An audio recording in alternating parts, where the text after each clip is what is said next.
રાજકોટ મનપા દ્વારા રાષ્ટ્રગીત વંદે માતરમની 150મી વર્ષગાંઠની ભવ્ય ઉજવણીનું આયોજન કરવામાં આવ્યું છે।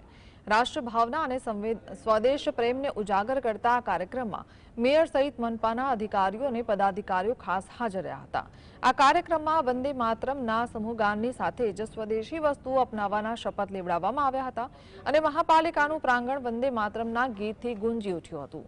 જો કે આ મહત્વના કાર્યક્રમમાં અમુક નગરસેવકોની ગેરહાજરી ચર્ચાનો વિષય બની હતી, પરંતુ મેયરે હાજર ન રહેલા કોર્પોરેટરો બહારગામ હોવાનો બચાવ કર્યો હતો।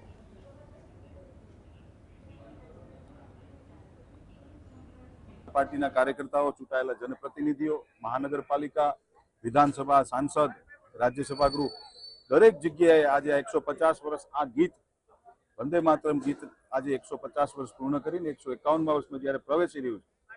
સાથીઓ, આ એક ગીત નથી પણ એક આ ગ્રંથ છે, કારણ કે આજથી 150 વર્ષ પહેલા જ્યારે ભારત અંગ્રેજોની સામે લડતું હતું, ભારત દેશના અનેક ઘડવૈયાઓ, અનેક લડવૈયાઓ જે ભારતને બચાવવા જ્યારે નીકળ્યા હતા, ત્યારે આ ગીતનું નિર્માણ થયું હતું। આ ગીતના માધ્યમથી એક ભારતની અંદર હિન્દુત્વનું અને એક ભારતીય તરીકેનું એક જ્યારે જુવાળ ઊભું થયું હતું, ત્યારે આ ગીતની સ્થાપના થઈ હતી।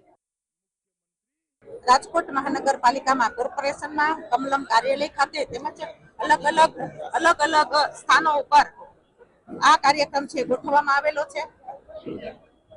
રાષ્ટ્રગીતની રચના રવિન્દ્રનાથ ટાગોરે કરેલી છે। વંદે માતરમની રચના બંકિમચંદ્ર ચટ્ટોપાધ્યાયે કરેલી છે। આ બંને ગીતને રાષ્ટ્રગીતનો દરજ્જો આપવામાં આવેલો છે। જનગણની સમકક્ષ પણ વંદે માતરમનો આપણે ઉલ્લેખ કરી શકીએ છીએ।